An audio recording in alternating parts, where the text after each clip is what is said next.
Port में वो बड़े बड़े कंटेनर में वो बच्चे बंद करके और बाहर भेजे जाते हैं। तो वो उनको उल्टा लटका करके और जब वो डरे होते हैं उनको पीट करके, और जब वो डरे होते हैं, सहमे होते हैं, तो उनके सिर में भी सुराख करके और ब्लड रिश्ता है ना, उस ब्लड को पीते हैं वो लोग। तो उसमें एड्रेनोक्रोम होता है। एप्स्टीन एक इजराइल का एक गुप्तचर था, मतलब जासूस था।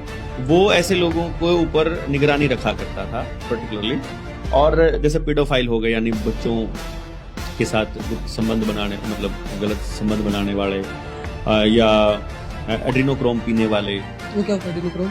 एक ग्रंथि से एक वो निकलता है, बोले तो हार्मोन होता है, जो जवान रखने में हेल्प करता है और पावर बना के रखने में और सेक्सुअल पावर बढ़ाने में काम आता है। और वो तब निकलता है, वो उस बच्चे के ब्लड में होता है जब बच्चा डरा होता है। तो वो लोग जो ह्यूमन ट्रैफिकिंग करते हैं ना, जैसे आपने देखा होगा भारत के अंदर हर साल 30-40 हजार बच्चा गायब हो जाता है, जिसका कभी किसी को पता नहीं चलता।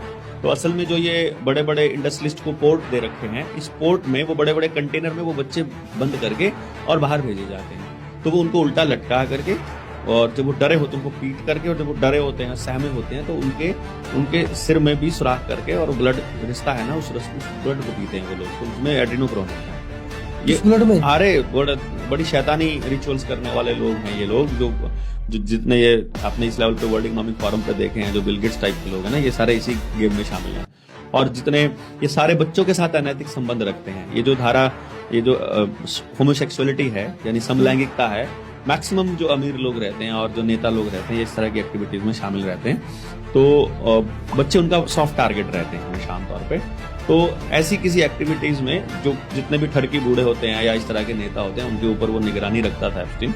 उसने रिपोर्ट दी थी कि नरेंद्र मोदी भी उसमें शामिल है ठरकियों में। और अच्छा, तो वो फिर उसी के बाद उसका नाम उन्हीं की लिस्ट में तो शामिल किया गया था।